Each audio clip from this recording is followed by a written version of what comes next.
E aí, pessoas, tudo bem com vocês? Sejam bem-vindos para mais um podcast. E hoje nossa convidada é ela, Mari Nascimento. Tudo Olá, bem? tudo bem.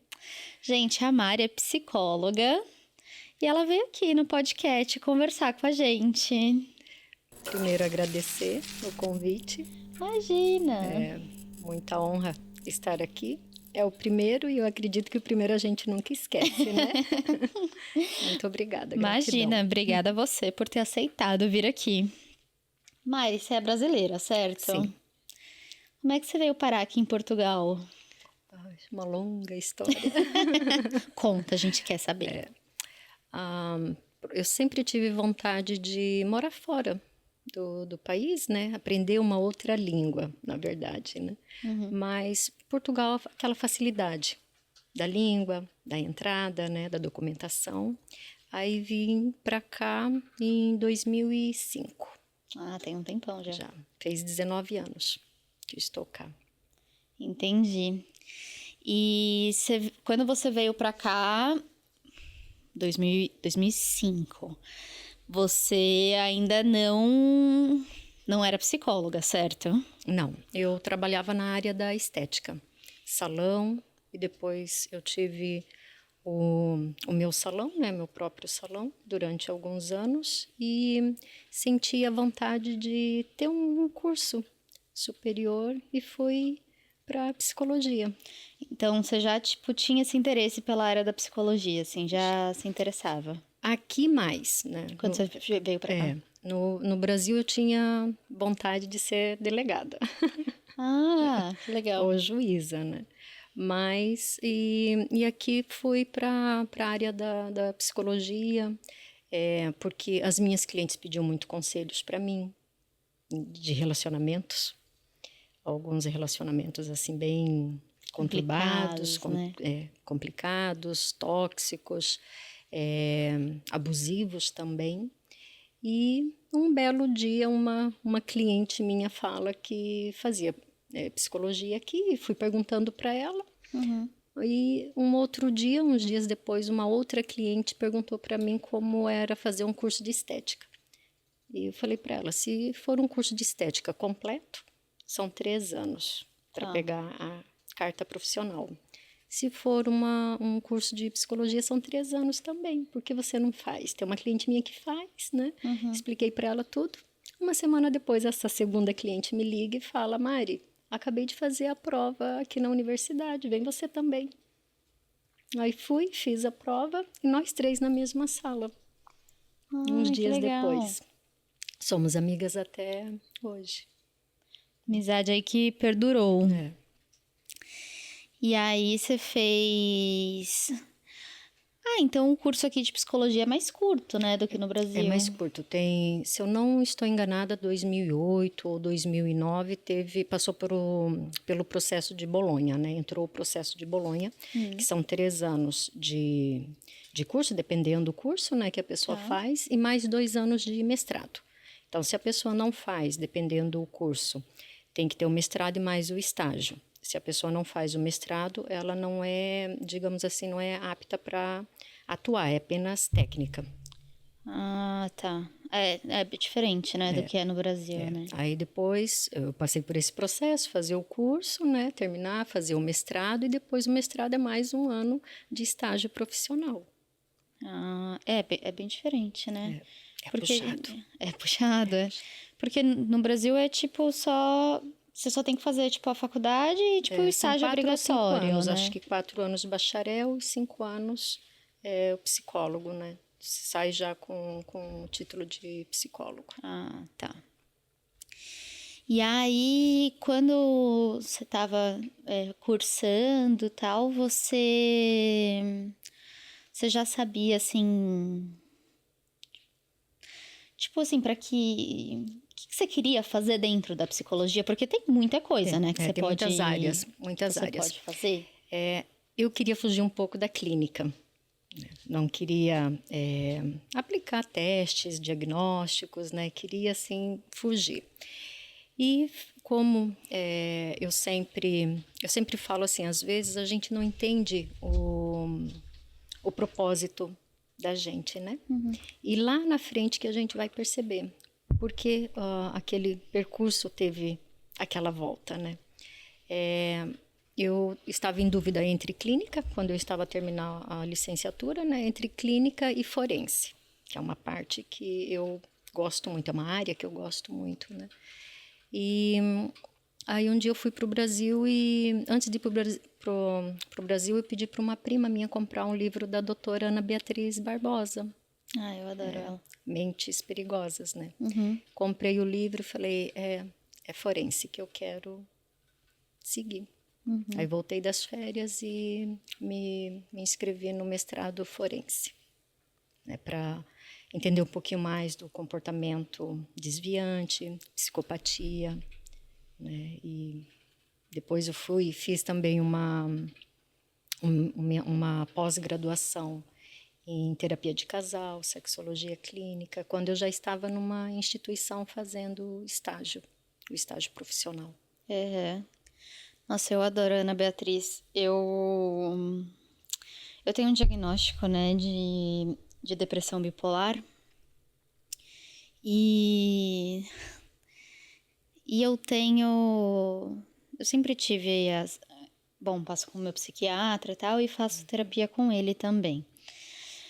Mas eu sempre tive uma coisa de que, pra mim, e na verdade eu tenho a sensação que pro mundo, mas aí cada um age como quiser agir, de que conhecimento me traz segurança. Então eu sempre tive um desespero por conhecer coisas, e por ler coisas, e por entender. Então, assim, eu leio, tipo, né, sem parar. Então, já li todos os dela, tipo, Mentes Depressivas, Mentes Ansiosas, Mentes Perigosas, todos, tipo, sem parar e tal. E sempre busquei muito entender, porque eu queria me entender. E quanto mais eu me entendia, mais eu ficava confortável com o que eu tinha. E entender que outras pessoas tinham aquilo, que era aceitável, que era normal. E isso me tranquilizava, né? E até que eu criei no meu Instagram um quadro que é o que se passa na minha cabeça, que toda quinta-feira eu falo sobre saúde mental e de forma alguma de um jeito técnico, porque eu tento explicar para as pessoas isso assim, eu não tenho essa aptidão, eu não sou formada nisso e eu falo o tempo todo, pelo amor de Deus, busquem ajuda profissional. Com certeza. Porque só um profissional vai poder te ajudar. Agora, o que eu mais, tipo, eu fico encantada todas as vezes, assim, é que eu consigo ajudar as pessoas a terem coragem de buscar ajuda profissional. Uma amiga me disse semana passada, falou assim, eu tentei enganar todo mundo, só que você me disse uma frase outro dia que falou, mesmo estando rodeada de gente, eu me sentia sozinha. E eu tô fazendo terapia tem 4 semanas. Você é a primeira pessoa que eu tô contando. Eu falei, ai, obrigada, sabe? Obrigada que você foi. É muito importante falar da saúde mental, porque as pessoas têm esse paradigma, né, o preconceito. Pensam que é só para maluquinhos, né? Procura um psicólogo. Não, psicólogo não. Eu não tenho problemas mentais, né? Procura um psiquiatra. Não, o psiquiatra é para maluquinhos. Né? E isso eu escuto de muitas clientes quando vêm para mim, pacientes, né? Clientes / pacientes, que elas chegam até mim e falam, ai, Mário, eu nunca procurei fazer terapia antes porque eu tinha preconceito, eu achava que era para malucos mesmo, né? Então, não me enxergava assim. E o autoconhecimento, igual você falou, quando a gente tem o autoconhecimento e quando a nossa mente expande, ela nunca mais volta ao tamanho normal. Então, a gente se conhecer é muito importante mesmo, saber quais são as dores que a gente carrega, quais são os traumas que a gente carrega e trabalhar. Sim. E trabalhar. Falar de traumas, eu carregava traumas de violência doméstica, né? Fui vítima de um relacionamento, né? Minha mãe tinha uma relação com uma pessoa abusiva, tóxica, e eu, criança, passei por isso. né? Então, por isso a sede, a vontade de estudar, de ser delegada, penalizar agressores, né? E fui trabalhar o comportamento, entender o comportamento das pessoas assim. E depois, na fase do meu estágio, eu fui fazer estágio dentro de uma instituição, é a maior instituição daqui de Lisboa, que dá apoio a vítimas de crimes. Todos os Poxa, que tipos de incrível. crimes. Todos que você imaginar. 80% violência doméstica. Abuso sexual, infantil, adultos, de idosos, mulheres, rapazes. Então, atendi de tudo. E muitas vezes eu imaginar a dor que aquelas pessoas estavam sentindo, eu também tinha passado por aquilo na infância. Também tinha sido agredida, também tinha sido humilhada, né, por uma pessoa. Uhum. Aí trabalhar aquilo, opa, não é comigo, é com a outra pessoa, então deixa eu dar o meu melhor. Uhum. E fui estudar mais, procurar mais, porque eu me sentia também insatisfeita. Deixa eu procurar mais, estudar mais, para poder ajudar da melhor forma possível. Sim.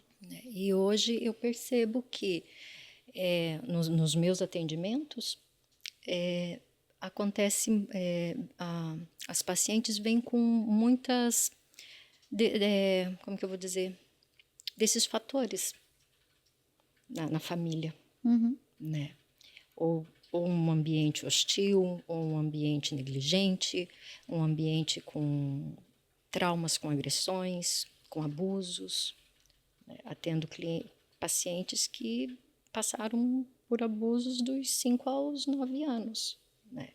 Então, entender e trabalhar e fazer o melhor para a pessoa, amenizar aquela dor, né? Eliminar, a gente nunca vai eliminar ou curar, mas ressignificar a dor que a pessoa carrega, que armazenou ali no inconsciente dela. Uhum. Com certeza. E é uma coisa que eu acho muito. Não sei nem explicar qual é a palavra, né? Mas sei lá, isso virou uma coisa tão presente na minha vida que. Meu marido até fala assim: ele fala, esquisito, parece que você atrai. Eu falo, não é que eu atraio, é que de repente, assim, isso é tão meu, tal. Que é isso? Eu falo sobre isso com tanta naturalidade, porque pra mim é natural sim, tipo, mas óbvio que é natural. Que todo mundo me procura pra falar sobre isso. Todos os meus amigos querem falar sobre isso comigo, porque eu trato com naturalidade. Pra mim, você quer conversar sobre isso, a gente vai conversar. Você quer desabafar sobre isso, eu vou te ouvir. Eu sou o melhor ouvido de todo mundo. Eu sou o melhor apoio de todo mundo. E tal. E eu sou a pessoa que, tipo, tá numa roda. Alguém ousa falar do tipo, mas tal coisa é besteira. Aí as pessoas falam, deixa passar. Não, eu não deixo passar, não. Eu não vou deixar passar, não. Não. Eu vou criar polêmica, vou. Não vou deixar passar. Tipo. Vamos resolver aqui. Não. Agora. Besteira não. Você sabe o que você tá falando? Tipo, então. Eu sou isso. Tipo, essa pessoa sou eu. Então, tem muito isso. Porque eu acho que a gente tá, né, num momento do mundo que as pessoas estão muito comprometidas, né, em relação à saúde mental. A saúde mental, ela deveria ser um pouco mais abrangente, digamos assim. As pessoas têm o costume de ir ao dentista, de ir ao cardiologista, né, a um clínico geral, fazer alguns exames. E por que não a mente? Por que não cuidar das emoções? É. Né? Que quando a gente não está bem, tudo desmorona, tudo. E você sente que, principalmente, o que mais abrange aí a sociedade no momento é depressão e ansiedade? São as duas maiores, digamos assim, epidemias silenciosas. E uma sempre puxa a outra. Eu costumo falar que são duas amiguinhas que andam ali de mãos dadas, né? E às vezes as duas puxam a terceira, que é a autoestima. Né? Então afeta, são as três, o grupinho ali das três, né? Ou primeiro a ansiedade, e depois vem a depressão e a ansiedade, e depois afeta ali a autoestima. Você assistiu Divertidamente? Ai, O desenho? não lembro. Ai, gente, é tão bonitinho. Ele lançou agora o 2, né? É um filme, já agora estou a recordar, mas eu ainda não assisti. E ele retrata, né, as emoções com personagenzinhos, assim, e tal. E daí ele... Bom, filme pra criança, né? E daí tem... No primeiro... O 2 eu não assisti ainda porque não lançou aqui em Portugal, né? No Brasil já lançou tudo e tal. Mas no primeiro tem a tristeza, que retrata um pouco ali da depressão e tal. E quando lançou o primeiro, eu tava num momento super deprimido, assim, super deprimido. E a tristeza, ela retrata bem a depressão, assim, ela tipo, não quero. E ela se joga, assim, na cama e tal, ela anda se arrastando, assim. A apatia da pessoa, né? A falta de energia. E aí meu tio, na época, me deu uma pelúcia da tristeza, assim, tipo, ele... Toma, tristezinha pra você, assim, e tal. E agora no 2 eles lançaram a Ansiedade. A Ansiedade, ela é toda elétricazinha, assim, carrega várias malinhas, tipo, não tem nariz, porque você não consegue respirar, né? Quando você tá no meio de uma crise de ansiedade, assim. É bem bacaninha o desenho, assim, retrata bem as sensações, as emoções. As emoções, assim. né? Você falando aqui de ansiedade, lembro de alguns atendimentos, né? E a maioria vem com, parece que é uma frase assim estudada por todas, né? Eu tenho muita ansiedade, eu quero trabalhar a minha ansiedade. Ok. Aí eu faço umas perguntas para elas, então me responda. Eu faço um joguinho 3 vezes 3. Me fala 3 problemas assim que você quer melhorar, 3 assim, 3 assim. Falam um monte, trazem assim, despejam tudo ali, né? Aí eu, ok. Aí eu falo assim, e a ansiedade? Tá onde? Eu não coloquei ansiedade, né? Tá vendo o que causa ansiedade? Trazem tudo ali e não conseguem identificar o porquê daquela ansiedade, né? Então é você trazer para fora e fazer a pessoa enxergar de dentro para fora, né? O que está causando toda aquela ansiedade e trabalhar. Porque é difícil, né? Quando você tá dentro do problema, né? Sair ali de dentro e tal. Porque às vezes quando você tá olhando pelo lado de fora e tal, a pessoa olha ali, né? O problema do outro e fala, mas é tão fácil, gente. É fácil, é simples, mas não é. Mas quem A tá ali pessoa que dentro, está ali né? dentro é um peso tão grande para ela que ela não, muitas vezes, principalmente quando tem depressão também, não consegue ver uma luz no fundo do túnel, né? Lembrando agora também uma vez uma cliente minha, eu estava acompanhando ela também foi diagnosticada com bipolaridade, fazia tratamento também e teve uma semana que ela estava numa crise bem forte, com pensamentos suicidas, né? E um dia eu estava tomando banho e começou a entrar chamadas dela. Eu saí do banho, e aqui em Portugal a maioria das casas de banho, né? A maioria dos banheiros tem banheira, né? Eu quase caí. Falei assim, olha, eu tô saindo do banho, daqui a pouco eu falo contigo. Ela, você tem que me atender agora. Daqui a pouquinho, deixa eu me arrumar, fazer uma maquiagem. Ela, não, me atende agora que eu tô com muita vontade de morrer. Ai meu Deus. Coloquei um roupão e fiz uma videochamada com ela pra gente conversar, né? Tentar amenizar aquela dor, aquele sentimento, né? E acalmar. E é por isso que é tão importante, né? Você ter esse apoio, essa ajuda profissional, né? Ali. Eu digo isso também porque, cara, meu psiquiatra é peça, assim, fundamental na minha vida, assim. Eu falo, eu já conheci o fundo do poço. E tudo, assim, e ainda bem, eu saí de lá, sabe? Eu cheguei no fundo do poço e lá eu dei impulso pra subir e tudo bem. Hoje eu tô numa fase muito melhor da minha vida e tal. Medicada, Isso é muito importante. medicada e medicada orientada por ele, entendeu? Ele acompanha. Quando tem que aumentar a dose, ele As aumenta a doses, dose. Quando tem que abaixar, ele abaixa. Muitas vezes, precisa fazer alguma... Que nem eu vim pra Portugal, cheguei aqui e descobri que um dos remédios não vende aqui. Então tem que alterar esse remédio. Aí ele faz a alteração certinha, mexe nisso, mexe aquilo. Pra mexer nesse remédio tem que abaixar a dose do outro. Tipo assim, é um joguinho de... Uma alquimia ali, né? E tipo, aí pra baixar esse tem que mudar o horário do outro. Tipo assim, é tudo... E depois dá aquelas reações no corpo da pessoa. É uma coisa assim, muito, muito certinha. Então, e assim, por muitas vezes de tipo... Eu, uma vez, no meio de uma crise em casa, tipo... Desespero, tipo, meu Deus, meu marido pegou meu celular, mandou uma mensagem pra ele e falou: Doutor Enio, você precisa falar com ela agora. Tipo assim, eu nunca vi ela desse jeito. Ele ligou na hora também, assim, porque ele entendeu que alguma coisa estava acontecendo ali pra... Quando chega no pico, né, então... Pra ele ter interferido, pra ele ter mandado mensagem. Ele falou: Oi, não sei o que lá. Eu falei: Eu não sei o que tá acontecendo, não sei o que lá. Ele falou: Peraí, vou te chamar por vídeo.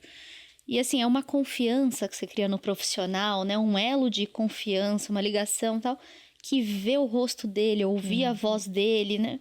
Já vai, tipo, acalmando, entrando as coisas no lugar, né? Já é um... Isso que você falou é muito, como que eu vou dizer, é forte pra gente e tocante. Porque a gente sabe que naquele momento de desespero, a pessoa tem com quem contar, né? E saber que você está ajudando, às vezes a gente, como profissional, não sabe quantas vidas a gente salvou, né? Mas eles sabem a diferença que a gente fez naquele momento para eles. Eu, né, tenho esse diagnóstico há muitos anos e tal, já tomo remédio há muitos anos e tal. E ao longo da vida eu tive 3 psiquiatras. Porque, enfim, tive que trocar de psiquiatras ao longo da vida. E eu falo que sair de um psiquiatra é mais difícil que terminar um relacionamento. Porque começar tudo de novo é... Meu Deus! Gente, vocês não têm ideia. Contar tudo de novo. Começar do zero, pegar alguém e começar a sua vida do zero. E meu primeiro psiquiatra era um cara que eu tive muita conexão. Só que a minha família é uma família que tem questões de saúde mental e tal. E eu fui pra ele por conta dele ser um psiquiatra da minha família. Ele atendia a minha família. E eu saí porque eu achei que aquilo tava um pouco confuso, que tava... Não sei, ele tava atendendo muita gente. E naquele momento a pessoa que podia sair dele era eu. Outras pessoas não fariam sentido. Só que era tão difícil pra mim naquele momento, porque eu gostava tanto dele, que eu nunca consegui me despedir dele. Nunca houve uma última consulta. Eu simplesmente arrumei um outro psiquiatra, comecei a ir no outro psiquiatra e parei de ir nele. E pedi pro meu avô falar que eu não ia mais. Fugir da dor da despedida, né? Eu nunca consegui me despedir dele. E aí ele falou: Bom, tudo bem. Ela tá com outro psiquiatra? Tá. Ela tá bem? Tá bem. Então tá bom. Só quero saber isso. E aí, bom, passaram-se muitos anos, ele continuou atendendo outras pessoas da minha família e tal. E ano passado ele faleceu. Bem velhinho, etc e tal, ele faleceu. E eu fiquei sabendo que ele faleceu, eu fiquei chateada que ele faleceu, né? Falei, pô, Dr. Vladimir faleceu, tal, não sei o quê. E aquilo mexeu muito comigo. E eu não me despedi dele. E aí eu tinha consulta com o meu psiquiatra uns 2 dias depois. Eu cheguei pro meu psiquiatra e falei... ele conhecia, no meio dos médicos ali, ele conhecia esse meu ex-psiquiatra. Eu falei, você não sabe, o Dr. Vladimir Bernick faleceu. Ele falou, poxa, o Bernico faleceu, que pena e tal. Aí meu olho encheu de lágrimas, eu falei, você não vai morrer, né? Ele falou, um dia eu vou. A gente começou a rir na consulta e tal. Eu falei, mas vai demorar, né? Eu vou me despedir antes. Dessa vez eu me despeço. Ai, ai. E Mari, você também fala, como você disse, né? Você fala bastante sobre relacionamentos tóxicos, né? Acho que aí pela sua história e tudo mais. Muitas das suas clientes trazem clientes pacientes, né? É difícil, né, esse termo. Qual é o termo correto? Clientes pacientes. Pronto, na psicologia a gente sempre fala pacientes barra cliente ou então cliente barra paciente. Ai, né? gente, sorry. Tem pessoas que não gostam de ser chamada paciente para não pensar que é doente. Tá. Então tá. As suas clientes barra pacientes levam às vezes, muitas dessas questões para você. E tem sido um tema também mais recorrente ultimamente, na minha percepção. Você acha que é simplesmente porque começou a se falar mais sobre, e aí as pessoas começaram a ter mais coragem de falar sobre, ou você acha que começou a acontecer mais? O que você acha que, começou? As duas coisas, né? Começou a se falar mais com a era digital, né? Tem muito mais conteúdos, muito mais pessoas falando, né? De todos os tipos de relações. Eu digo assim, de relações dentro da amizade, amoroso, trabalho, família, né? Então, existe relações tóxicas em todas essas áreas. E, hoje em dia, como se fala mais, né? Aparece mais. Né? Sempre existiu. E claro que está tendo mais, porque as pessoas estão envelhecendo, não, adoecendo emocionalmente. Não conseguem gerir as emoções, fazer a gestão das emoções, carregam feridas, né? E muitas vezes não conseguem trabalhar ou curar essas feridas e ter uma relação saudável. Olhar para o passado, né? Olhar o que está acontecendo, o que aconteceu também com a minha família quando falamos em relacionamentos tóxicos, né? Nessa instituição que eu fiquei alguns anos lá, eu ouvia de muitas pessoas, muitas mulheres, tanto brasileiras como portuguesas.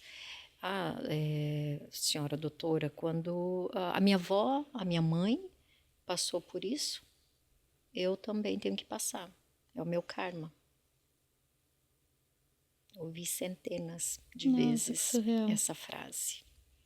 Então, se você não procura ajuda e quebrar aquele ciclo, né, cortar para não passar para os teus descendentes, né, o que a minha avó passou, o que a minha mãe passou, a vida é delas, o problema é delas, elas resolvam entre elas, entre eles, né?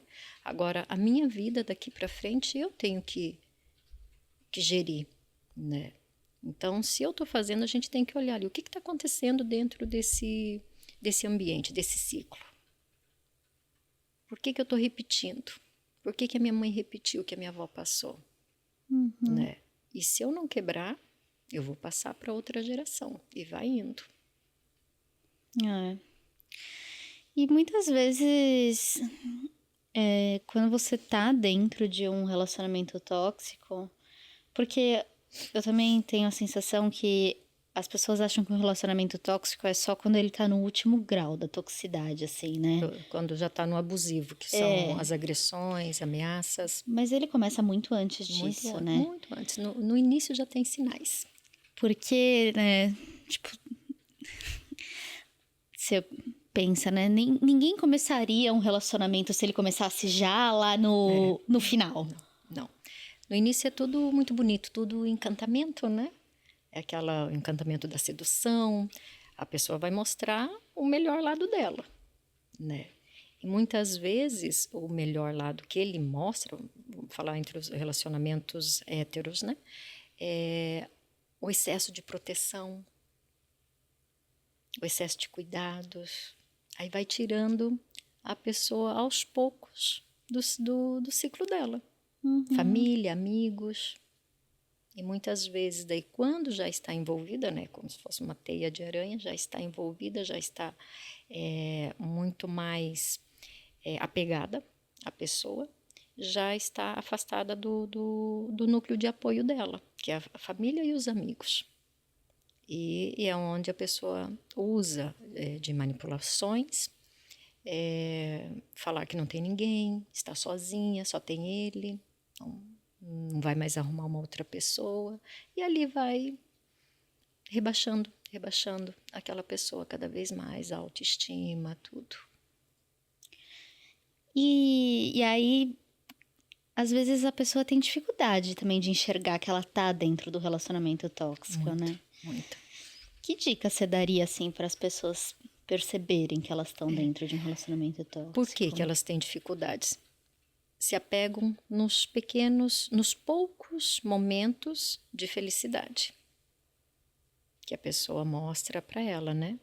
Às vezes é um final de semana, né? Às vezes é um jantar, mas isso é raramente falar, mas quando estamos só nós dois, ele é completamente diferente comigo. Então se apegam nesses poucos momentos, falar um portuguesinho mais claro, nas migalhas, né? Mas é a forma dele. Muitas vezes elas se conformam assim, é o jeito dele mesmo, é o jeitão dele. A gente não consegue mudar ninguém, a pessoa só muda se ela quiser e tiver alguma vantagem por trás, né, da mudança do comportamento. Mas assim, nessa relação, a pessoa não consegue enxergar. Quando passa para o abusivo, as agressões, tem aquele todo o ciclo ali da lua de mel, né, da atenção, do agrado, o pedido de desculpa, né, eu vou mudar, implora, chora, se ajoelha, aí ela, eu vou perdoar. Aí fica ali 1 semana, 2 na lua de mel. Né? Ele vai mudar. Depois começa na outra semana as tensões, as agressões verbais.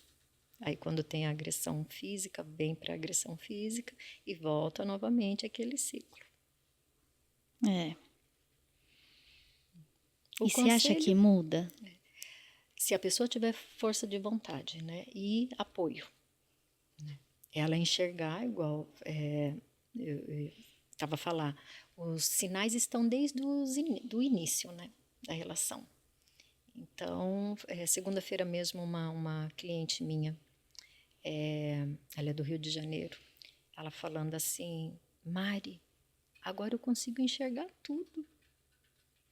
Era só vantagem para ele, não para mim.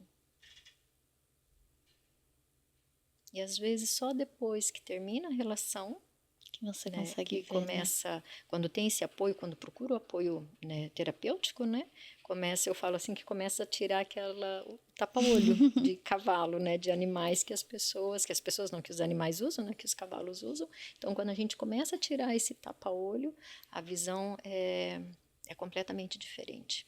Sim. É difícil, né?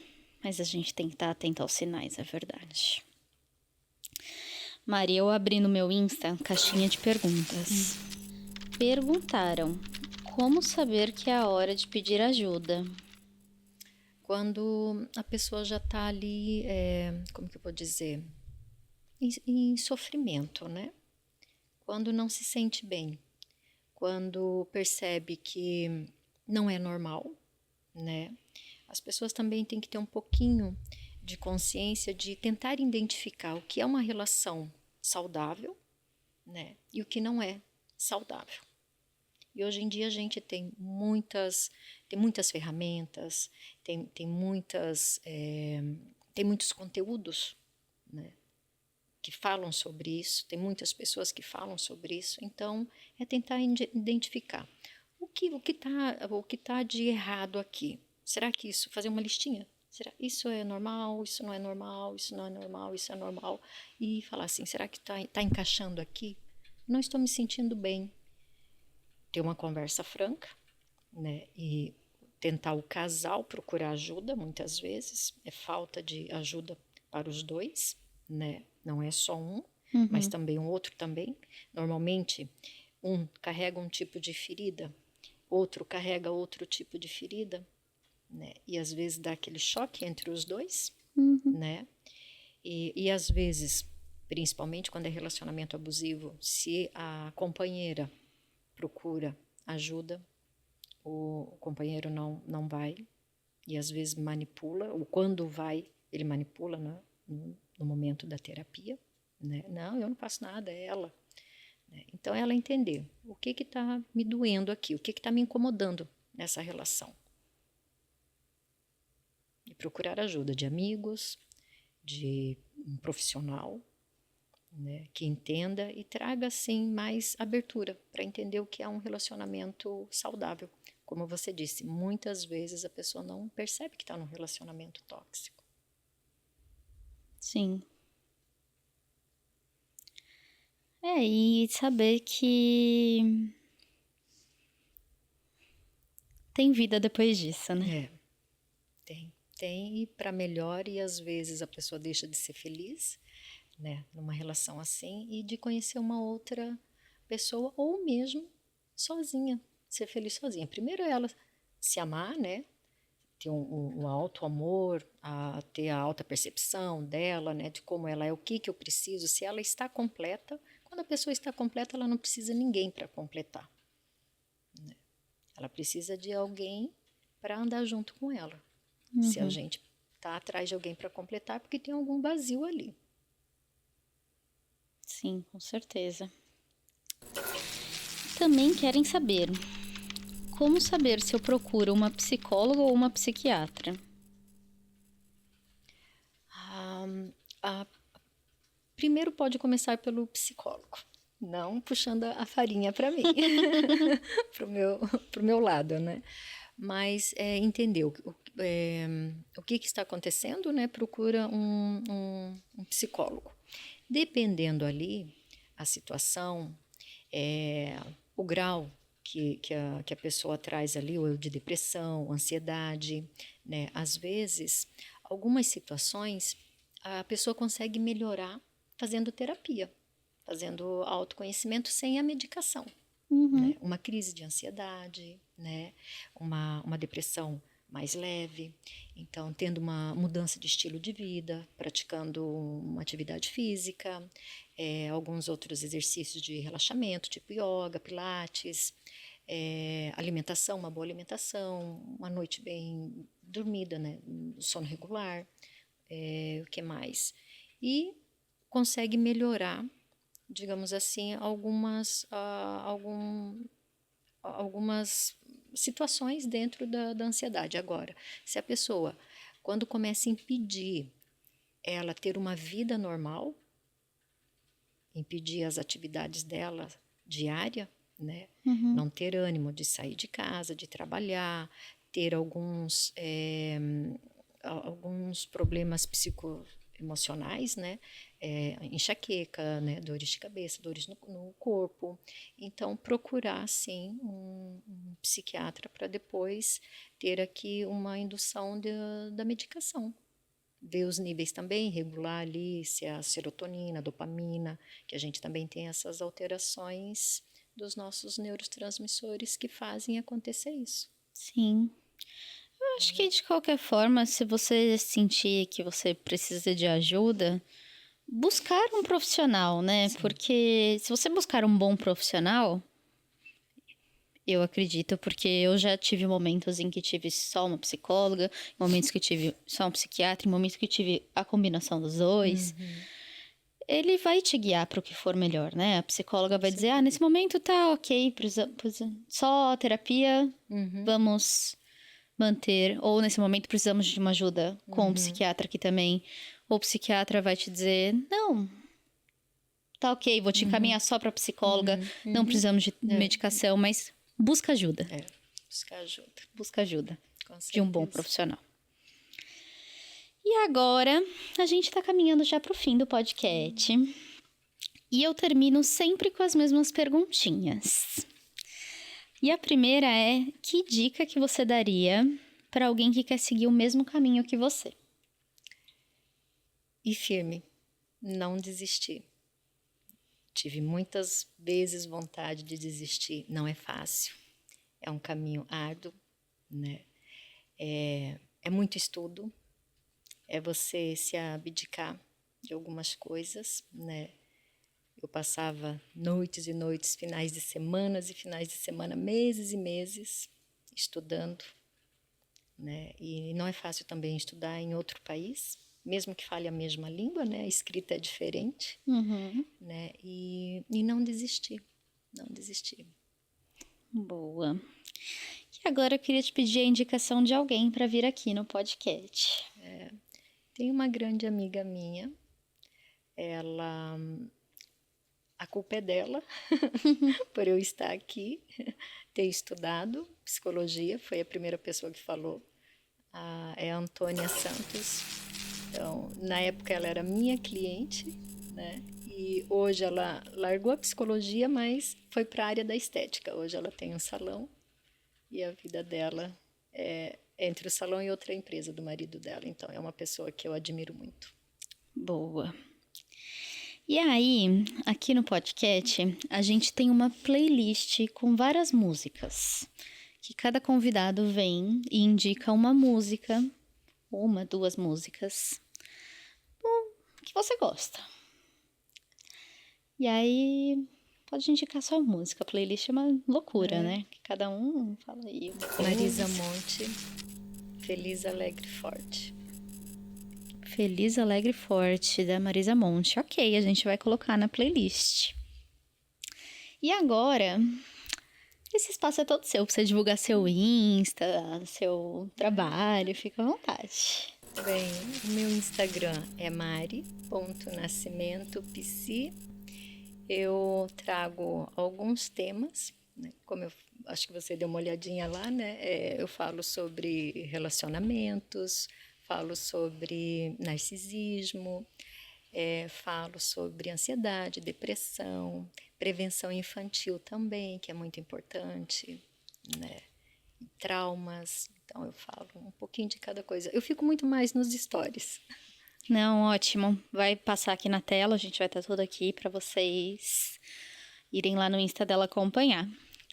E é isso, Mari. Muito obrigada por ter vindo. Eu adorei sua participação. Gratidão. Foi ótimo. E é isso, meus amores. Esse foi mais um podcast.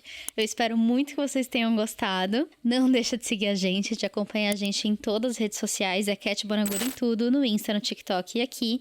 A gente também tá no Spotify. A gente também tá na plataforma do Popcast.